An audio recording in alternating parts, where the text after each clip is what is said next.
Hey, so we're live, first episode of NFL Week 1 with Jeremy B and Ken the Bears fan. Introduce yourself, fellas. Well, I am Smoking Jeremy B, also known as Jeremy Bulrick.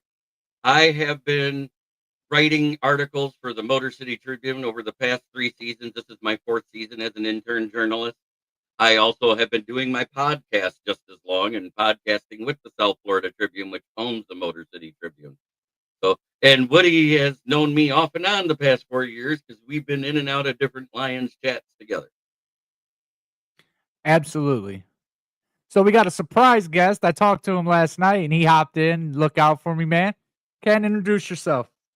Hey, you guys, if you're here on the huddle, know me. I do Ken and Ken in the morning, House Hall Report, which is on at 11 a.m. So 2 hours from now, we'll do that. Good morning, Fred. Of course, you see me with JB when I'm driving to the top as well when we go do their show. I'm kind of all over the place. And you caught me at the right time, man, because I go on vacation this week. So I'm going to be gone for like 2 weeks after Monday morning. Where are you going? Doing an Alaska cruise. Alaska? Yeah, we're doing the Alaska cruise. Now, I've never heard anything bad about an Alaska cruise. It's usually everyone's bucket list kind of thing. So the only bad thing about this cruise is I'm missing Thursday night football and Thursday night football and next Sunday's games. But well worth to go see some cool stuff up there in Alaska. So that's my bucket list too, man. Alaska is one of those things, but I just want to experience, And yeah, I want to say, go ahead. Sorry. I was going to say, when else are you going to do an Alaska cruise? You really don't want to do it in June or July. You don't get full effect. So, we scheduled it. Unfortunately, it coincides with week 2, but yeah, it is what it is. Are you from Chicago? Originally, yeah. Oh, sorry, but up there in Alaska, what's weird is if you did take the July or August cruises, you actually see more of the glacier falls because it's warmer there. Everybody thinks it's so cold, but in Anchorage, which is right there on the coast, it actually gets close to 100 degrees in July and August there at times. Well, I mean, it's not freezing, JB. It's still going to be in the 50s and 60s, which for me now living in Florida, because I live in the panhandle of Florida, is going to be cold. So we packed yesterday, so it was funny because normally when I go on a cruise, it's sandals, or flip slides and shorts and sleeveless T-shirts. This time it was long sleeve T-shirts, hoodies, fleece jacket, jeans, cold weather gear, basically. So we're going to go on the glaciers and do all that kind of good stuff too. You both still brought swimwear because it's a heated pool, right? Well, because we got we're in a spa room, so we get the spa area on the boat, which has a private hot tub. So we still brought that kind of stuff. So. Wow. No, that's dope, man. Be safe and have fun. Shit, I'm stuck in Detroit. It's fuck. But hey, Woody. Woody, so you're now the second Woody that I know because we've got Woody on the Bear Show. That's why in the chat yesterday I said what I said, and then he says, "Oh wait, different Woody." But now I'm born and raised in Chicago, so I've been going to Bears games since I was a little tyke. Put this way, I went to games during the '85 season. And then I joined the Army. They moved me around all over the place, and somehow I ended up retiring in Florida. Thank God, because the weather is great, and I don't do winter anymore. Yet I had your wife. Yet I had 10 inches of snow in Pensacola last year. So last winter we had 10 inches. It was a 130-year-old record we set. So it was interesting having the palm trees with the snow. I bet it was. No, I didn't know they get snow, man. That's crazy. We normally don't. We normally don't. If they do, it is the pan from like Jacksonville north is usually where it gets snow. They get a lot of frost in the wintertime around December, January, and February. Kind of. I mean, basically we're on Pensacola, Pensacola and Jacksonville. I've lived in both. If you look at whatever Orlando's weather is, just minus 10 degrees. So if it's 50 in Orlando, it's gonna be 40 in Jacksonville or Pensacola normally. So it's a great place to live. Hard to go to football games here. The closest team I have to me is the New Orleans Saints, 3.5 hours away. Or I could drive about 6-7 hours to go to Tampa or Nashville, or 6 hours to Atlanta. So yeah, watch a lot of games on the 85-inch TV. Nothing wrong with that. Also, No, it Fred, saves good me a lot. morning. Sorry. Go ahead, sir. No, also it saves me a Yeah. lot of. Yeah, yeah. Fred's So- a good guy. Good morning, Fred Fred. is Fred Peterson. He's one of my regulars that watch from my channel. Make sure you subscribe to Woody's channel, Mr. Brightside. So let's get into it. And I know we got Ken in here. He's a Bears fan. But before we started the show, we talked about the Micah Parsons news about he might not play. He might play. Do we get an update on that? Or is it just kind of in limbo still? Because I know it's a 4:30 game, so we might not hear till later. But I We saw. won't hear. I think it's 1 o'clock is when those injury designations have to be in for the 4 o'clock game. Is that correct? It's like 2 hours after the regular one at 11 a.m. okay. What's your guys' thought on? We'll start with that. We'll start with because we got 2 Lions guys, and we'll start with the North. What you guys think about that matchup with the Packers and the Lions? Because ever since that trade, I've been hearing a lot more stuff, and I kind of want to get your Yeah. feel on it. I've said it with 10, and I'll say it again. It's 35% win rate versus the run. That's how you beat Micah Parsons. That's why we almost won 2 years ago when we played him on the Taylor Decker called back 2-point conversion, because we just ran Jahmyr Gibbs and David Montgomery down his throat. Good morning, What's Mitch. your thoughts, Ken? Yeah, good I'm sorry, morning, Mitch. Which game are we talking about? Checking on Michael Parsons real quick. I'm sorry. Yeah, we're talking I'm about sorry. Micah Parsons and about the trade in general on the difference it makes. And I said, while he is an elite pass rusher, Yeah, at I the heard same that. time, how you negate him is run at him, because that's what Oh. all the good teams did. Yeah, so like I just did a quick update. Grok, of course, said basically what I heard yesterday. But he's expected to play, but I did see where he was ruled out earlier because of the back. But now he's expected to play. But either way, look at they trade for him hurt. Whether they had to know on some level that he was hurt. He's going to be on a severe pitch count. Say JB and I probably talked this ad nauseum. JB and I pretty much agree on the Micah Parsons trade in general. Look, the NFC North is an arms race. I've said this a bunch lately. It's very quietly became an arms race. Not many people were paying attention to the North as the North started amassing talent. The Bears have amassed a crap load of talent. The Vikings have amassed a crap load of talent. The Lions have amassed a crap load of talent, and the Packers had not. They had amassed some, right? They went and they got Josh Jacobs, they got Xavier McKinney. They spent some money, which they normally don't do last offseason. Then they just went and drafted in the first round a wide receiver, first time in 2 decades. So the Michael Parsons trade was signaling to me that they realized that they have fallen behind the power curve in terms of amassing talent. You know, their key to victory has been have decent talent and superior coaching. And that worked for a long time for them because let's face it, the North couldn't get out of its own way in hiring bad coaches. Matt Patricia, Mark Mark Trestman. Yeah, Matt Nagy. So I mean, that we had issues. We'd have coaches who might have a good year here and there, right? But then Detroit kind of broke the mold and started moving in the right direction. The Vikings broke the mold, head in the right direction. The Bears started to break the mold, still had a setback in the coaching department, but started amassing the talent differently. Green Bay fell behind that power curve. So they make this move for Micah Parsons. In the division, it doesn't mean much. Why? Because the division can run. All the other 3 teams in this division can all run the ball well, have good dynamic runners. The Bears, even with one of the worst run lines in the league last year, still had a rusher with 950 yards, even though he had the worst protection in the league. So we can run. So in the division, this trade doesn't exactly tip the balances to Green Bay.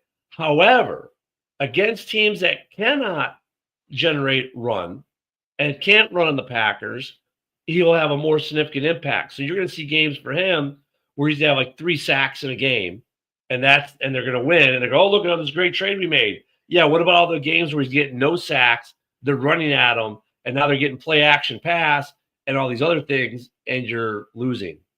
So Absolutely. So we have chats on the side, right?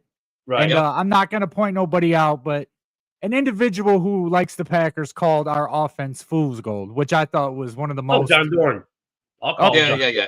All right, cool. So here's the thought process, right? So I talk about the Bears all the time. They're much better than their record. They split with the Packers last year. The Packers went 1-5. They only beat 2 playoff teams last year. Right. This doesn't tip the scales, in my opinion.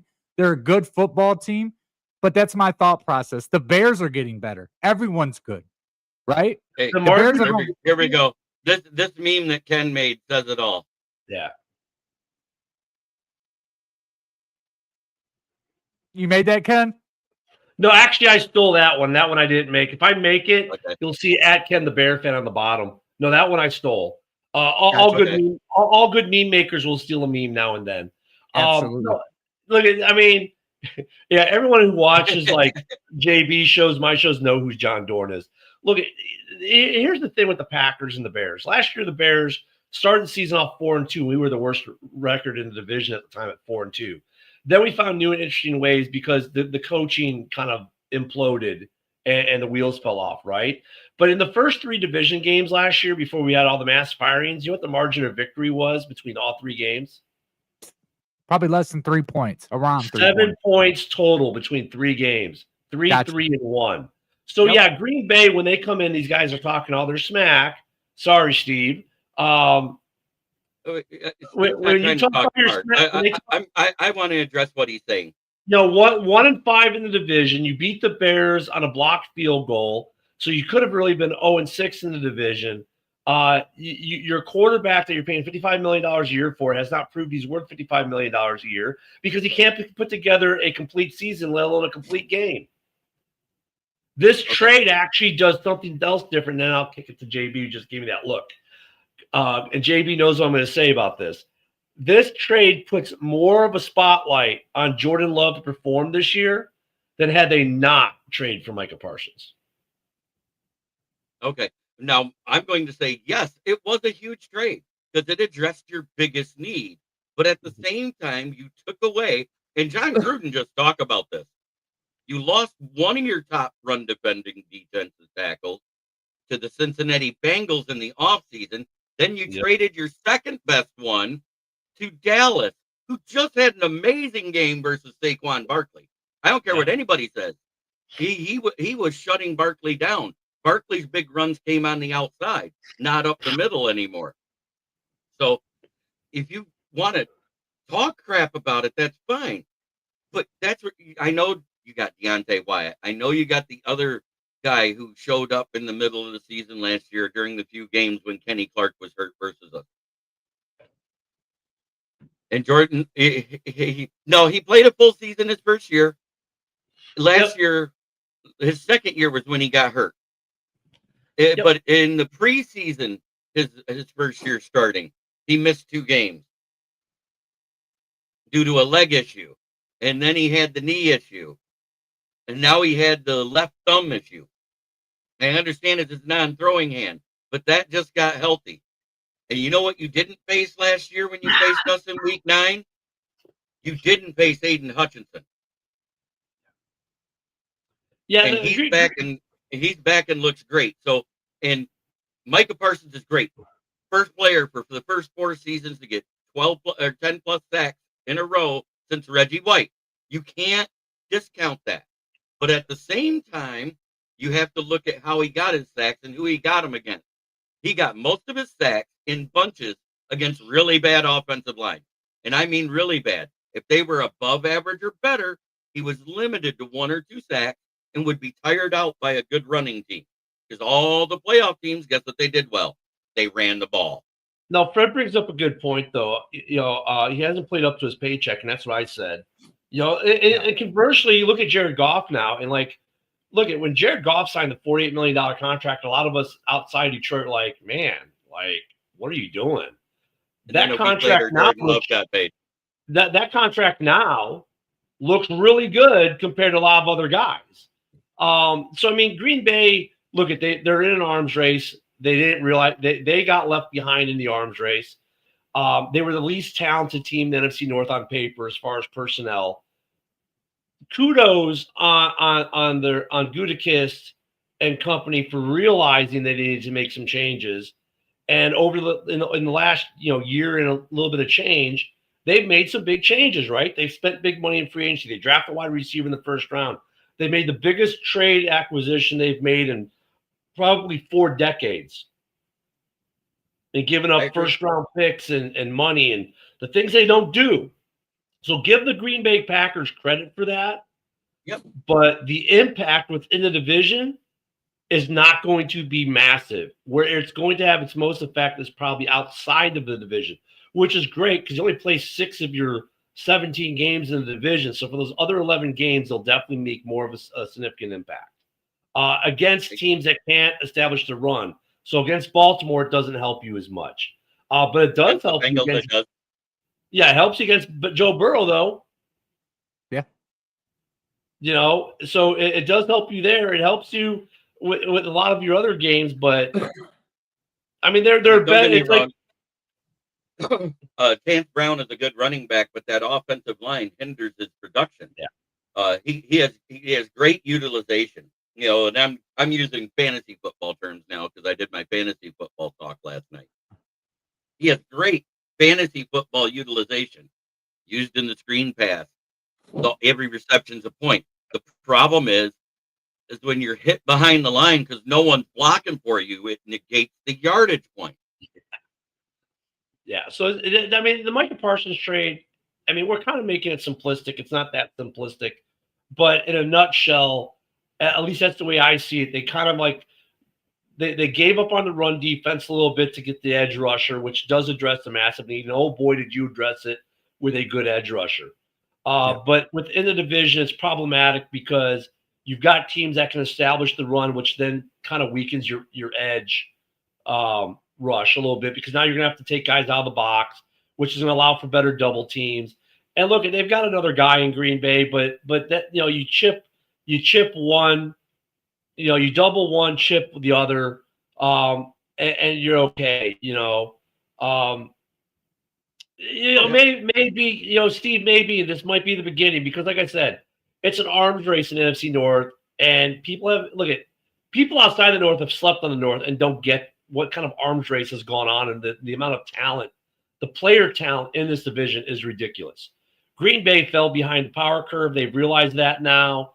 And, yeah, I expect they'll do more to make up for it. Yeah.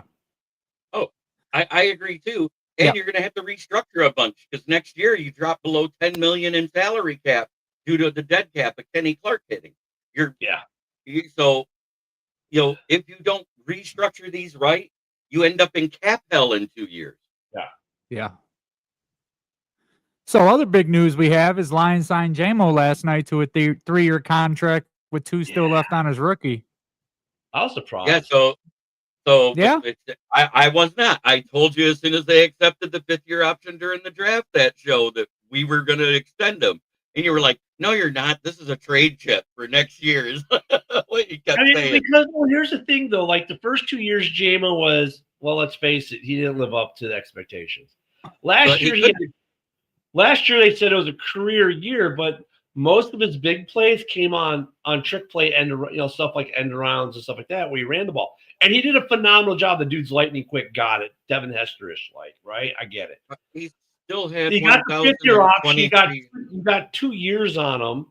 Why DJ Moore him? Because he's not DJ Moore. He's not St. Brown. He's not at 27.6. He got a low market value for wide receiver 2s right now. That market was set by T. Higgins. T. Higgins is getting almost $30 million. He's getting less than that. He's getting what he's worth. That's the good thing, JB, is they got a team. I guess we can call it a team-friendly contract. I'm just like the guy. Like I said, out of 3 years, you had 1 productive year out of 3. Well, you know what I mean? You say 1 productive year, but the first year he had an ACL. He couldn't even play to week 11. Yet he still had 400 yards receiving and 3 touchdowns in those 6 games. So that's a third of the year. multiply that by 3, and that's the value they see, right? I mean, I get it. I'm not trying to call him a bust or anything. So I'm not trying to say that at all. But just like to me, it was a little surprising in one way because I figured, look, he's a guy who's kind of on the bubble, kind of like Christian is up in Green Bay. A little bit on the bubble. Like he had one good season. Yeah, the injury in season 1.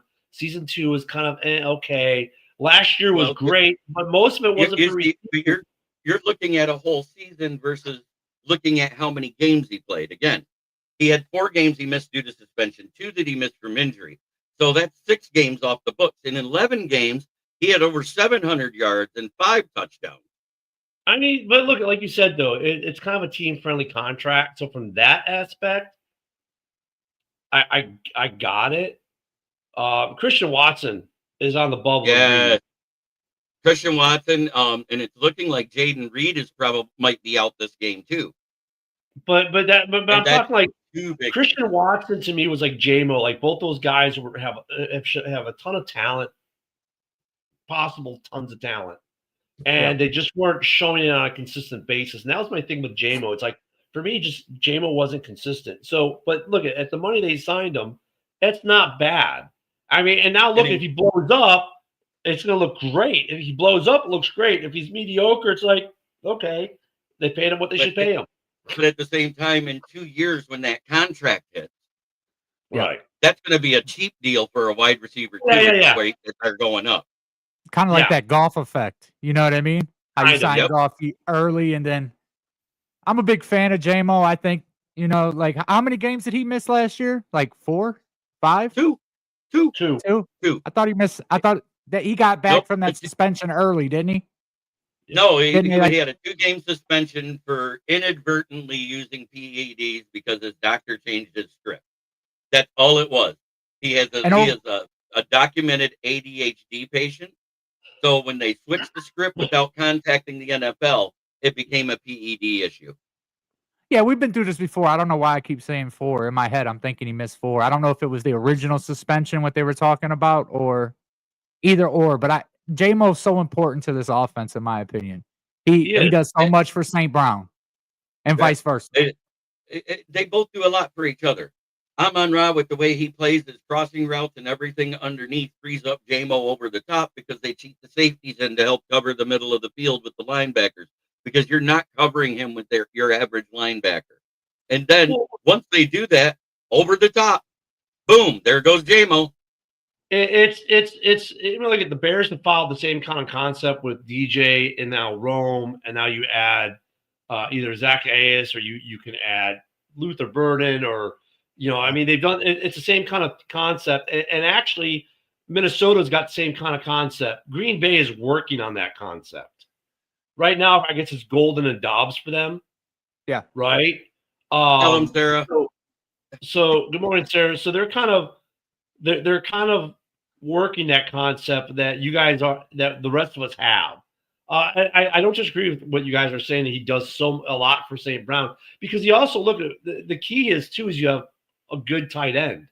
So if you have 2 receivers that can create some issues and a good tight end and a great running game, you've got an offense.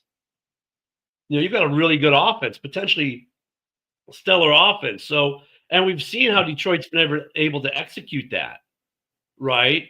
So, and hopefully we'll see that with the Bears, because we corrected the offensive line. Hopefully, we've seen it with Minnesota at times with their plug and play offense, where just insert quarterback and go be Kyle Orton, got it, win games. Green Bay is trying to figure that piece out. They got the running back. They think they've got at least one of the receivers. A lot of them are very high on Dobbs. And they think they got the tight end, which I'm not so certain about. And we know they have offensive linemen for days. They grow them in Packer Ken's backyard. So look at the NFC North has been a arms race. J-Mo signing the extension kind of secures Detroit a little bit further down the line, and that's what we're starting to see with all these teams now. Because look at Chicago next year has no safeties on the books. Last year, Micah Parsons did not have over 1 sack against any of the playoff teams. Yeah. Oh wait, I take that back. He finally did his last game. And that was due to some injuries on the O line where people were getting healthy in Washington, but they were resting players too because they were already in the playoffs. If I remember right, didn't they pull players out at the second half? They did, and JB, you got to remember something else.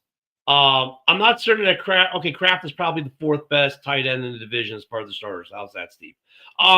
But here's the other thing about Micah Parsons, right? If he was so great in Dallas, Green Bay, why'd you go down there and destroy him in the one playoff game you had against him recently? So the first game that he had over 2 sacks in, it was when the left guard went down in Philly, and they lost that game. The next one was against the Giants. The next one was against Carolina. The next one was the last game of the season when they were resting players for the playoffs. Let me ask a question. Fellas, do you think Dallas missed him this week, Parsons, in that game we saw Thursday night? No, because they were getting pressure up the middle from Kenny Clark. Yeah. Wait, when did you destroy Hutchinson? Hutchinson didn't even play you last year, and we beat you twice. Yeah. Are you talking about the year before when Hutchinson had 3 sacks in that game that we beat you in Lambeau? You gotta remember Packer logic, guys. You know, look, your is better than your starters. That's Packer logic. Yeah. Okay, go look at PFF for top-rated defensive ends right now. I want you to go look at it right now because guess who's number 1? Guess who's number 1? Sarah's crazy. Aiden Hutchinson. Yeah. Guess who's number 6? Micah Parsons. So Montez Sweat had a down year last year. He had turf toe the entire. The one thing I'm looking for, I mean, I know it's Bears related, but last year Montez Sweat was on the injury report the entire season. I'm hoping he stays off it this year and has a good year. I think they enjoyed stopping that run up the middle. Otherwise, that score would have been 50 to 21. Well, no, Broski though has got a somewhat valid point. But look, in the first half or until the weather delay, neither defense was stopping much of anything until they got the second round of adjustments. Actually, coming out of the halftime, both teams made some decent defensive adjustments. After the second break, they made even better adjustments. I don't think Dallas is going to miss Parsons overall this year, to be honest with you. Like, Parsons is good, but I'm going to push back because it was 2 tush pushes by Jalen Hurts. Yeah. And 1 rush to the outside or a receiving touchdown by Saquon Barkley on the outside that the corner missed his assignment. It had nothing to do with Parsons because Parsons horrible in pass coverage anyways. Go look up the numbers. The one thing where Parsons may have been more of a factor was with Jalen Hurts running the ball, maybe. Yeah, Dak looked actually. You know what the story of Thursday night's game was? Dak looked friggin' amazing. The balls he threw. It was. The question was, hey, did the Packers trade for CeeDee Lamb too? Because he's starting to catch like Packer receivers, as in dropping the ball. Yeah, I said on my show last night.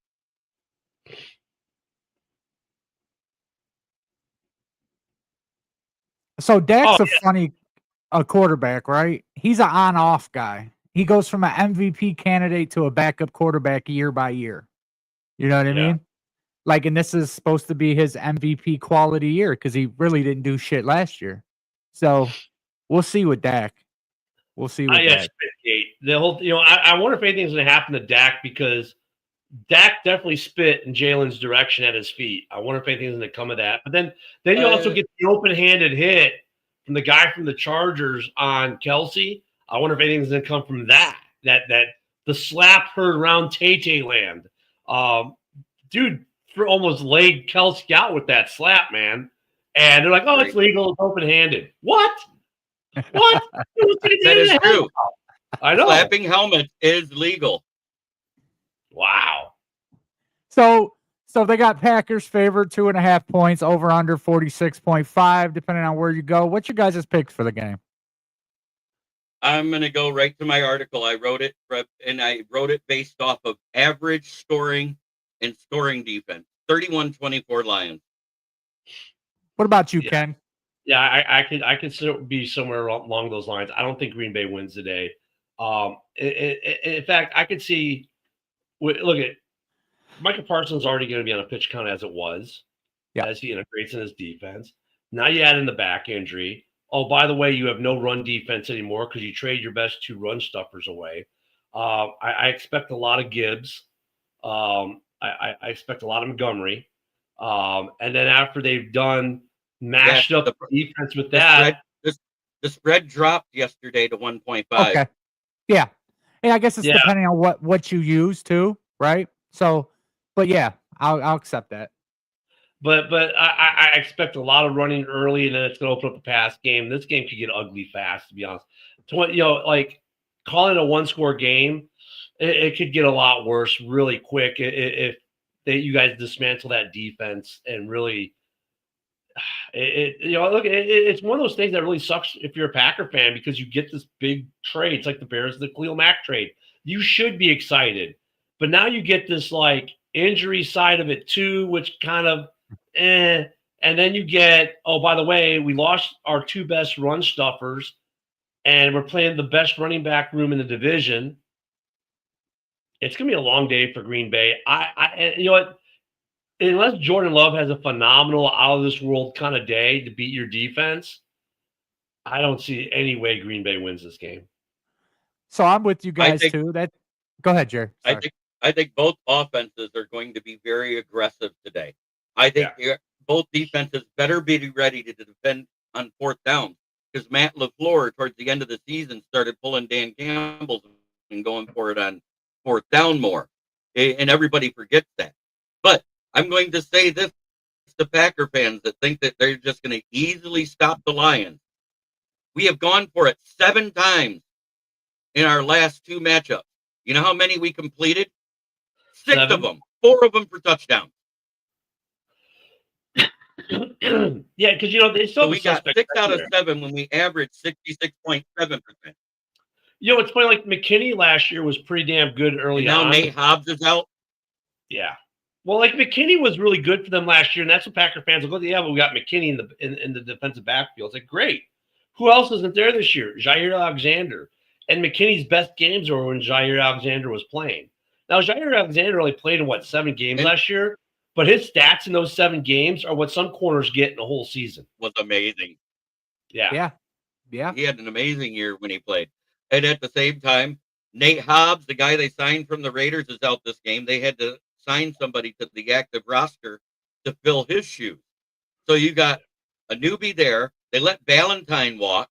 They let they cut Jair Alexander, who's now a Raven. Yep. So you got 1 good corner and 1 great safety. You got a good safety next to him. I'm not saying he's dog crap. Don't get me wrong. Your safety room is probably third best in the division because of McKinney. But McKinney's dealing with the injuries that he's been dealing with all off season too. Is he going to be 100%? Is he going to be able to handle trying to stop Laporta over the middle? Look, if you're Steve Steve is a Packer fan, if you're a Packer fan, look, I say this in all sincerity. If you guys have a down year and miss the playoffs this year, it's not the worst thing in the world that could happen to you. Because you could use some high-end draft picks, right? No, the other you don't have them Valentine's on there. Valentine's not. There's a difference. There's Valentine and Valentine. They had 2 of them last year. They won't have those first rounds for the next couple of years, though. That's true. Yeah, you traded away the first rounder. So that's the other weird thing. It kind of felt like an all-in kind of move, right? But this is not a team that should be all-in. Like, we look at the roster, like, this can't be an all-in roster. But, the one thing that Green Bay has enjoyed is superior coaching. They've taken less talent and gone further than a lot of teams. So, but, this also felt like an all-in kind of move for them. So, I guess a down year, I recant that. A down year for you guys would be terrible. But the problem is, with all the other things that have befallen them, I mean, I'm not saying that they're going to be dog trash this year. They're not, but the trade I don't think is doing what they think it's going to do. We might all Right. be wrong, but I honestly, it's like it doesn't feel like the same effect as the Khalil Mack trade back in 2018. Well, like we talked about too, like that record they had last year was very deceptive. Like 2 playoff wins, really. Yeah. You know what I mean? And they look at the I mean- record, and that it You mean- feels like an all-in move, right? Getting Parsons. I just don't think they're there. You know what I mean? The 2 wins versus playoff teams is what you meant, Correct. right? In the regular season. Yeah. Okay. I say Yes, they didn't get yes, 2 playoff wins last year. They got as many playoff wins as Detroit and the That's Vikings. my fault. Yeah. Yeah, they beat LA Rams, and I think it was Tampa Bay, if I'm not mistaken. And then really, they beat Chicago by 1 and then lost to Chicago. You know what I mean? Yeah. Chicago played them tough last year. So Yeah, everybody the really. the whole division had the same playoff record last year. No wins. Right. Yeah. And I admit it. I don't shy away from it. Our goal was to get to the Super Bowl, and we failed. But at the same time, that injury to Amik Robertson on that second Yes. drive Yes. was the difference in that game. Because at that point, the secondary was holding up because we didn't have to depend on Kindle Vildor. As soon as Vildor came in the game, it was like an open sieve. You're the welcome. same thing with San Francisco with Vildor, right? Yeah. Even that Yeah. big play that But- happened. but the big We were play that happy happened, with though, that. was a freak. That Dude, we paid for his plane ticket out of town. We were so happy Vildor left. I know. But that big play that went to Brandon Ayuk, it really wasn't his fault. That was I a get it. 1 in a million bounce off of a Yeah. piece of face mask. You're talking about a half-inch thick, round piece of steel with the point of a football hitting it and bouncing up perfectly to a receiver. It was a Tyreek Stevenson play. I agree. I just think he should have batted the ball down. Oh, right? that got him. Kick the ball off, right? You know what I mean? Like all he had to do is hit the ball on the ground. I mean, He went that's for what you try, but you get the height you get. You know what I'm saying? Like you don't get the extra half inch you really want to be able to do that. You get what you get. Look at today's game. It's weird because I don't want to just shit on Green Bay. I kind of like it because I'm a Bears fan, but at the same time, putting my nonpartisan hat on, if you will, it's like I get what Green Bay is trying to do. I can see what but trying to be objective here, I do see what the Packers are doing. Right. They have a good football team, but it's just the Parsons trade. Like I expected, dude. I mean, think about it. Let's say Hutch wasn't a Lion. Let's say he was a Falcon, and you just trade for him, right? And knowing what Hutch does, and then coming into week 1, oh, by the way, he's got a back injury that requires cortisol shot, and we're gonna have to limit him because he's got this lumbar, this L5, L6 sprain. Oh, L3, and L5, L6. Yeah, whatever. He's got the sprain back there, and we just gave up 2 first-rounders and one of our best interior linemen for him. I mean, how would that make you feel? Oh, by the way, we just traded for Hutch, but he's coming in with a broken leg and a torn MCL. I mean, you're like, what the hell? I mean, Green Bay, I get the excitement, and Green Bay fans are going to be proud, and they're not going to show it to you.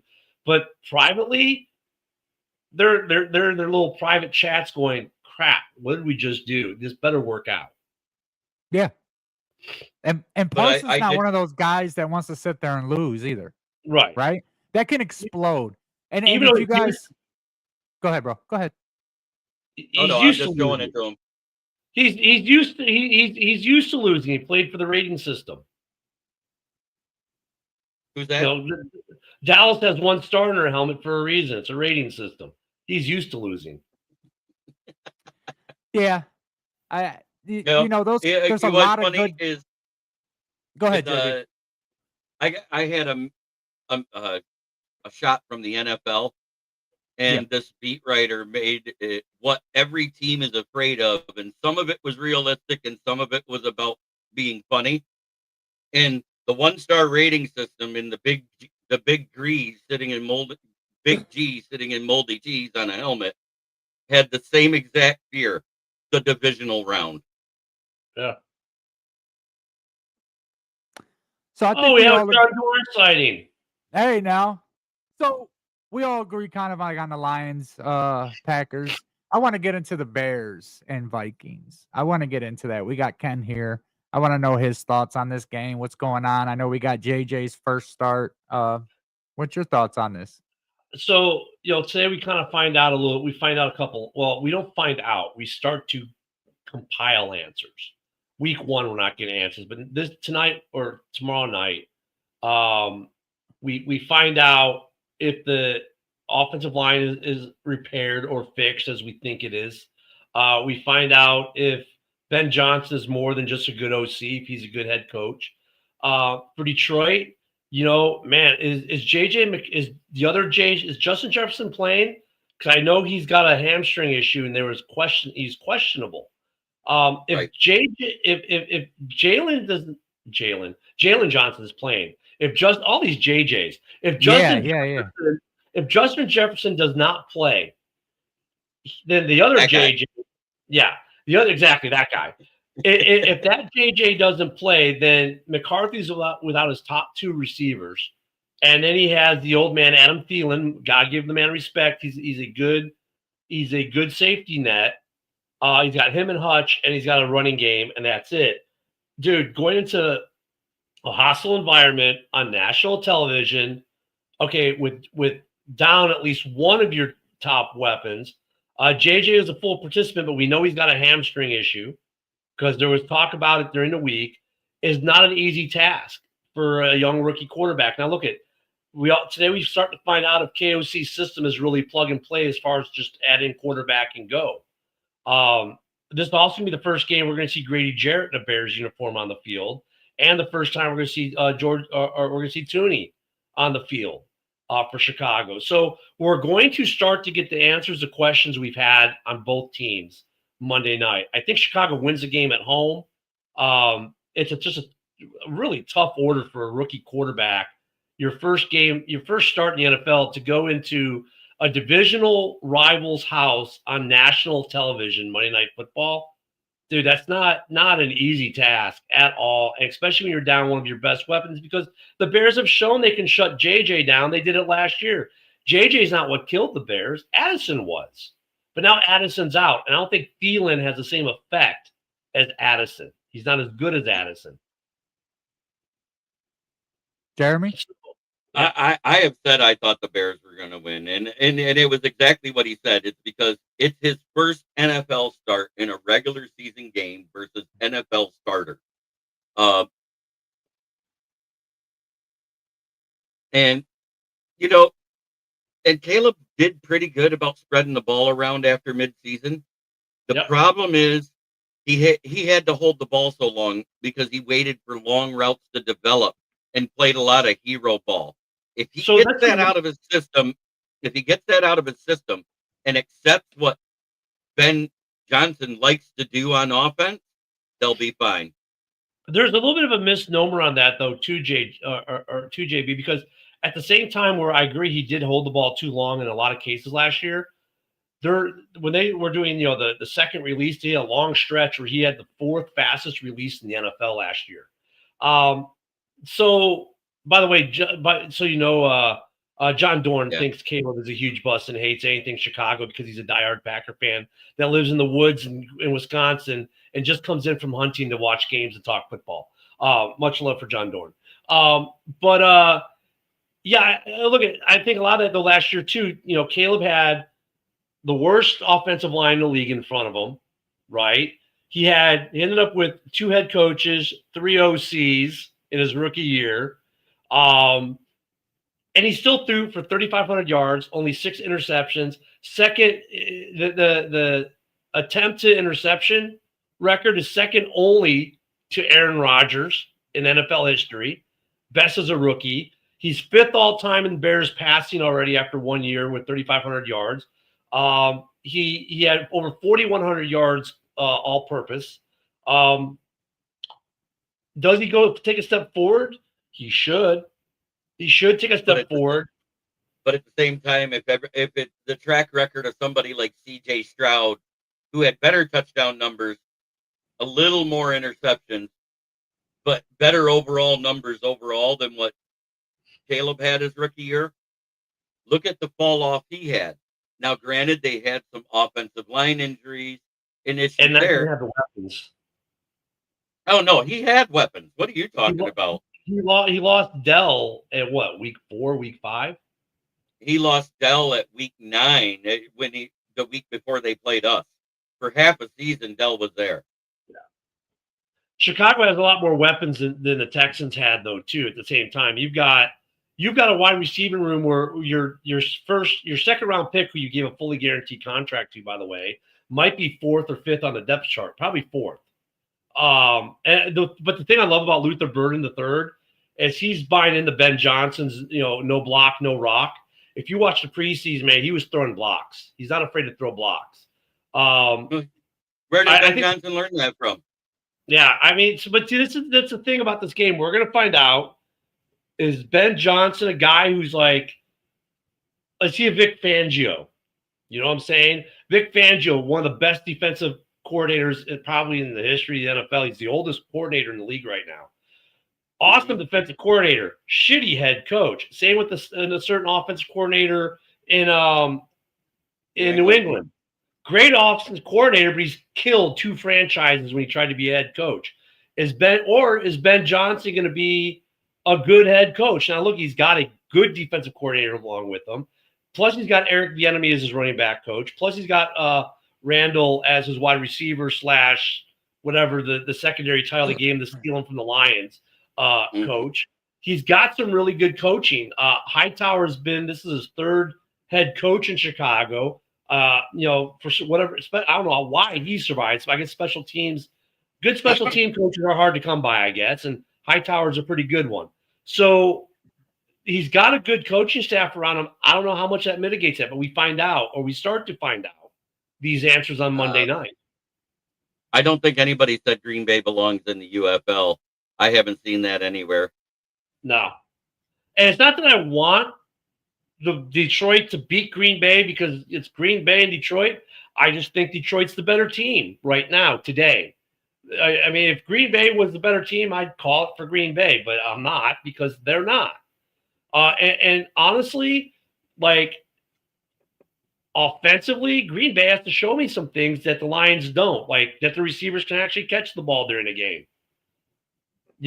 Jordan Love needs to learn that when the guy's 5 feet away, he doesn't have to throw it 18 million miles per hour, so hard that the guy has no chance of catching it. Like, dude, you can take a little off that ball if he's close and he's wide open, So,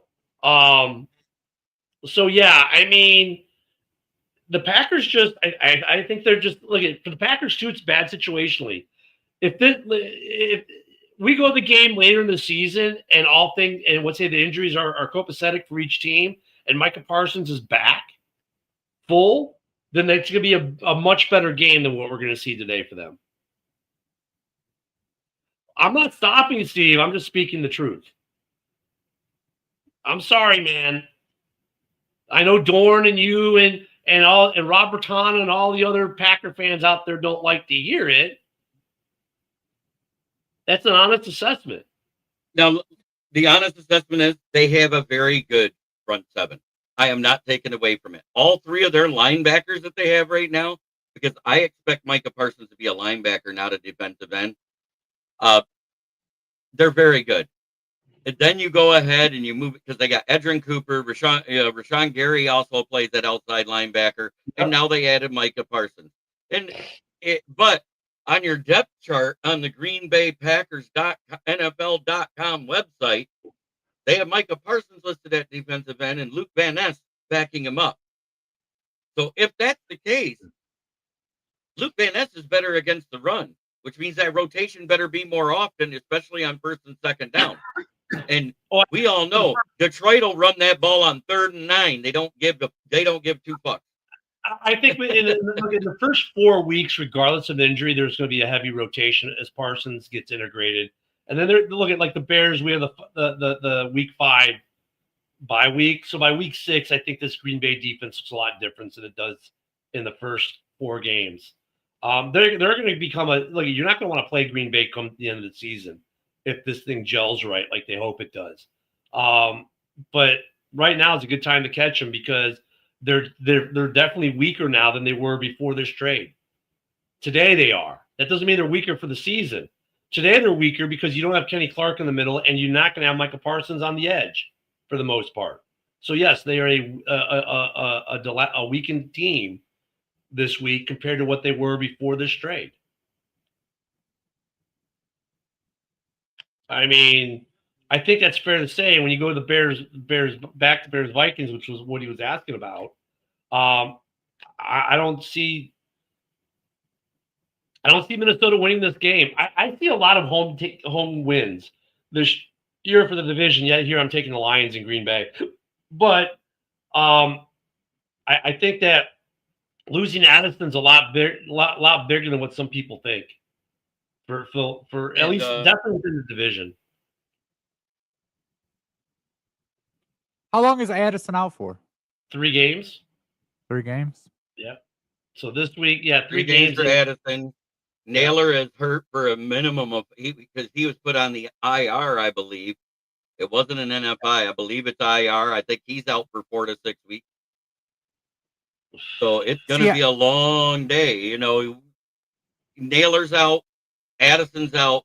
Justin Jefferson was a full participant at practice, but still listed as questionable was our point, Sarah. They haven't said he's playing. Yeah, he's got the hamstring issue. And the thing for them is like, honestly, it's like, okay, it's a division game, so you kind of want to put him out there, but do you want to risk him being out for a longer period in this game? And honestly, if I'm and Sarah, don't be mad at me, please, but if I'm you, I'm worrying a little bit about JJ. I know he's going to be your future baby's daddy, and you love the man, but for 3 years, every year he's having hamstring issues in the season. That's costing him game time. Against one of the best run defenses. Let's face it.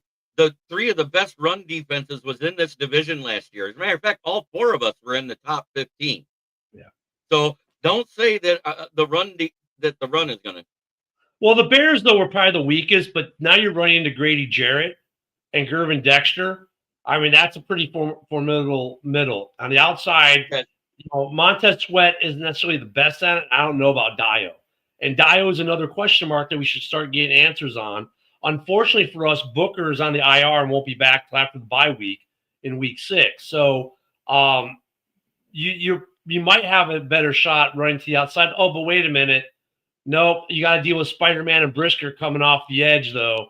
That damn corner and safety who like to stop runs. So yeah, I mean, but I think they're going to run a lot. I think they're going to run a lot. The Bears think they're going to run a lot. You weren't. Was it JB? Lions and Vikings were top 5. Steve, your team was up there.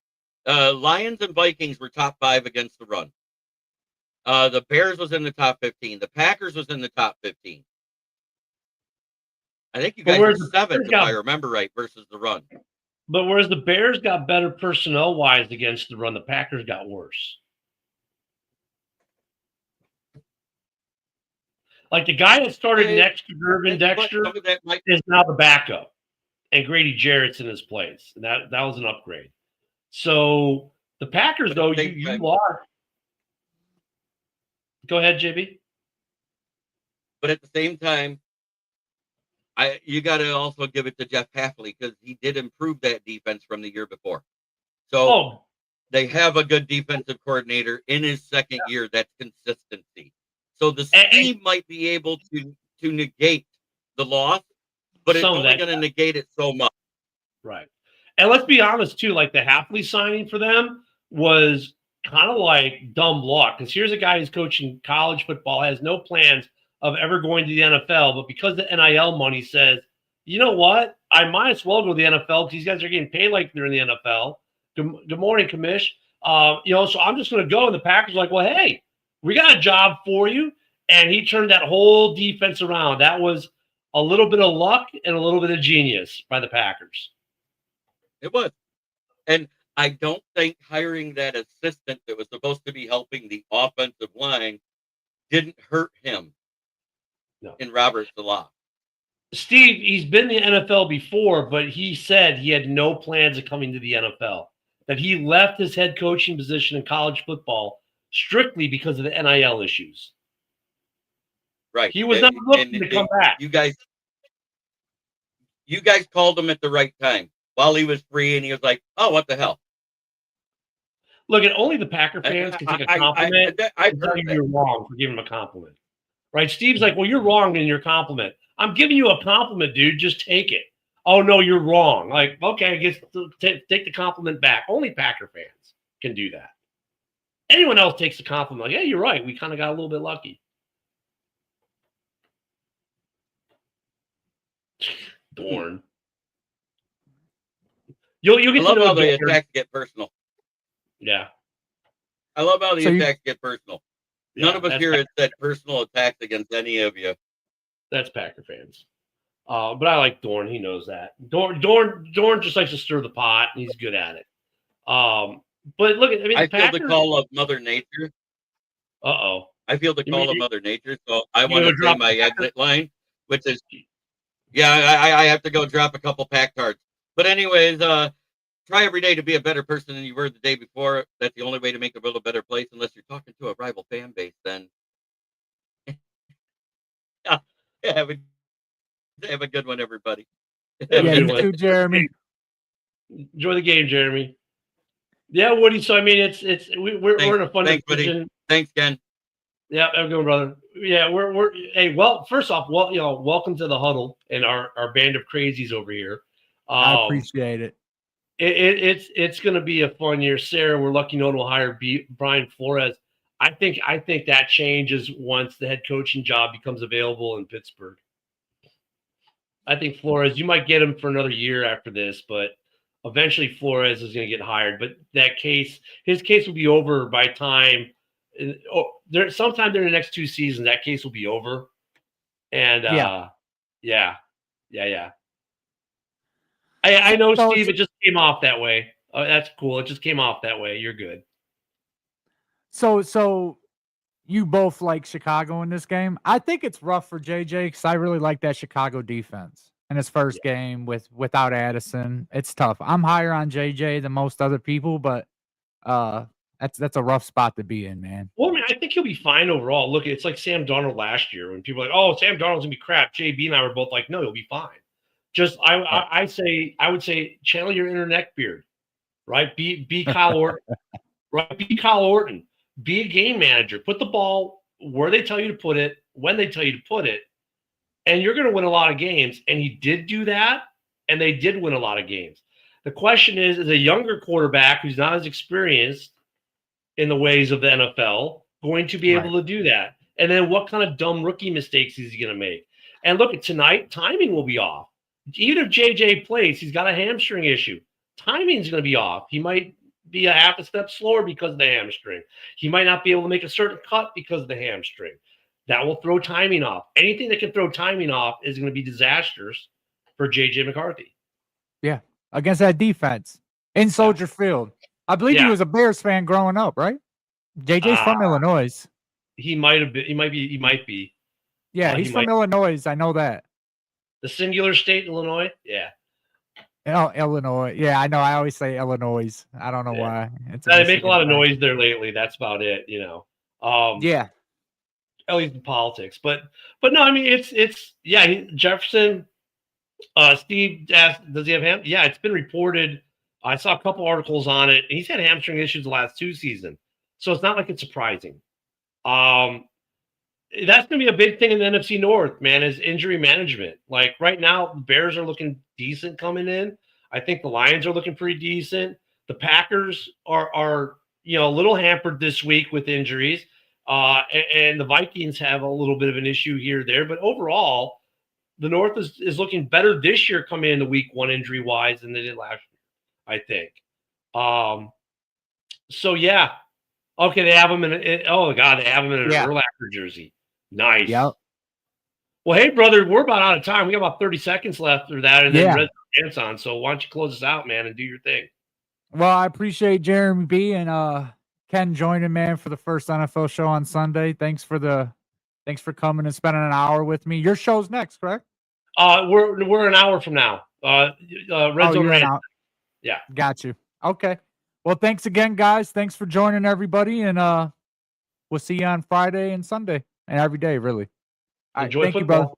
You Yeah, too. thanks.